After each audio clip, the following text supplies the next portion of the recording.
نحمده ونصلي على رسوله الكريم أما بعد فأعوذ بالله من الشيطان الرجيم بسم الله الرحمن الرحيم إن الذين يأكلون أموال اليتامى ظلما إنما يأكلون في بطونهم نارا وسيصلون سعيرا صدق الله العظيم. نماز جماعت اشاعت و توحید و سنہ مشرانو کشرانو بالخصوص پسٹیج باندے ناستو علماء کرامو زد دی کرسی او د دی منبر قابل نیم او نخپل ځان قابل گنم خوچون کے دمون استاذ محترم قائد ملت اسلامیہ امیر جماعت اشاعت و توحید و سنہ شیخ القرآن والحدیث علامہ محمد طیب طاہری سے دا آغید شفقت یو اثار دے صدی کرسی تا اللہ منگ رو رسولو او بیاد ناظم اعلی حضرت مولانا شمس الحدی سے اللہ تبارک و تعالی دا منگ اٹول اکابرو پا عمر کے برکت واچی طول ہوئے آمین. او کم اکابر تیرے اجتماع کے پد اسٹیج باندے موجودو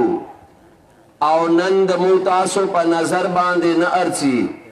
دنیا نا فانا شوی دی یا اغینا مخ کے دمو مشایخ کم پا شہادت باندے رسید دی یا پا خپلو مرگنو باندے مشوی دی دے اٹھول دا پرا دعاو کے اللہ تبارک و تعالی دا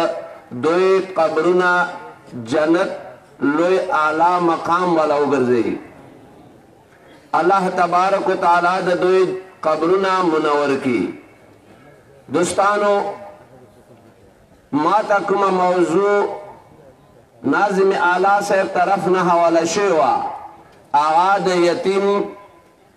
پبارکی چا اللہ دا اللہ رسول صفر میں دی اس وقت مختصر او د یتیم دوا موضوعانی دی یو یتیم باندې شفقت کول دی او بل یتیم سرا ظلم کول دی په دې دواړو موضوع باندې الحمدلله ثم الحمدلله زویم سما کم آیات تاسو په مخ کې تلاوت کړ د دې اٹول دلائل با مانا زیاد تاستا معلومی خوبیاد دے مسالے یو خبر کول اظہار کول غوارم زویم دا مسائل اٹول اچھڑ لے شل علماء کرامو پخپل انداز کے اور باندے بخصو خو زویم کا توحید سارا سارا سکلا مونگ دا توحید مسالہ چڑ لیوا دے سارا سارا زمونگ شیخ مشر شیخ نور اللہ مرقدہو دا یتیم مال دا حفاظت مسئلہ ہم اور سرا چڑ لیوا دے واجبان دے کلا سپا کم جے کے او کمو بداتیانو با دا یتیم مال پا مقبارے باندے تقسیم اول دا آغے بیان آغا دا حضرت شیخ محمد طاہر نور اللہ مرقدہو دا آغے الفاظ باندے آغے تارد ملاو شویو ستاسو مال دا یتام خرو او دا مال لا تقسیم شوی ندے دا میراث تقسیم پا نبالغ یتیم دا نبالغ یتیم مال تقسیم نجائز دے پشرے کے تزانتا ملاوے او دا یتیم مال خورے دا نجائز دے. نو دوستانو عرض دا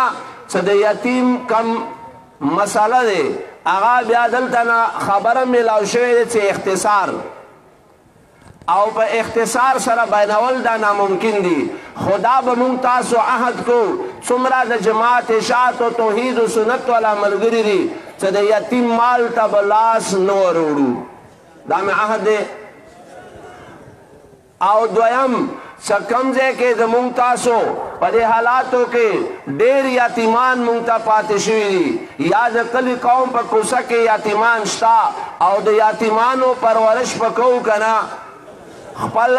طاقت مطابق په یتیم سره تعاون کوو. او زما دوستانو چې کله مونږ تاسو کې دا دوه صفتونه راغلو نو انشاءالله الله تبارک وتعالی لوی مقام چاته ورکوي بیا یتیم ته.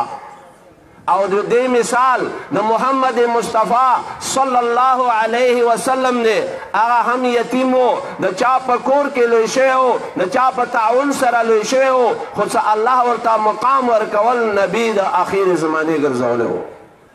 نو ګوره نبی بیا نشي راتلی خو کم خلق چې هغه د یو یتیم کفالت کوي هغه ولی الله د الله محبوب ګرځېدلی شي او د الله محبوب اب په انشاءالله په جنت کې وي او د الله او د الله رسول محبوب آپ جنت الفردوس کی انشاءاللہ العزیز. دا زنوی ما زما دوستانو په دې کې تفصیل خبره ده. خو نبی علیہ الصلوۃ والسلام یو حدیث ته فرمایي انا وکافل الیتیم کهاتین فی الجنہ. نبی علیہ السلام اشاره فرمایي ویز او هغه کس چې هغه د یتیم کفالت کوي د یتیم په سر باندې لاس دی یتیم سره ظلم نه کوي د یتیم مال نه خوري او څوک چې د یتیم مال خوري د هغه مخنیوی کوي نو زما دوستانو داسې خلک به دا ما سره دغه کس به ما سره په جنت کې یو شانتي وي. کم مقام میلاو شو د یتیم کفالت باندې. نبی علیہ السلام فرمائی نو انشاءاللہ العزیز جنت تا قتلل غواړو نو یتیم سره تعاون کول یتیم سرپرستی کول او د یتیم صحیح قرآن و سنت مطابق تربیت کول دا زمون تاسو اول فرض دی. او کنی په زمانه قدیم کې داسې یو دورو چې هغوی به د یتیمانو مالونه خوړل. دی وجنه الله تبارک وتعالی فرمایي چې کم څوک د یتیم مال خوري هغه داسې دی لکه په خپلې خېټې کې ګېډې کې هغه اور اچوي او څه کله یو سړی اور اچوي د دې تفصیل زیات دی او اور خوري نو هغه به اور ته ځي هغه جهنم دی. الله زموږ تاسو دې مرض نه وساتي او په دې کې مبتلا بدعتیان دي. ځکه د یو سړي مال نوي تقسیم شوی د هغې مال تقسیم جایز نه وي او بغیر وارثه نه یو مال تا ته راشي سره د دعوې نه چې زه عالم یم سره د دې نه چې شیخ الحدیث شیخ القرآن هم ځان ته وي او پته م ورته وي چې دا د هغه یتیم او د یتیم مال دی او لږ دی یا ډېر دی هغه مال چې کم کس خوري هغه د دې خېټې ته حرام کوزیږي او که حلال. او دا هم تاسو ته معلومه دی په دې مونږ فخر دی چې جماعت اشاعت او توحید و سنت دا د حلال او حرام منځ کې تمیز کوي شي او بیا په دې خبر دی چې کم چا په خېټې کې حرام وي نو د هغه خپل مونځ قبلیږي او چې کله خپل مونځ نه قبلیږي نو بیا دی بدعتي پسې مونځ کیږي.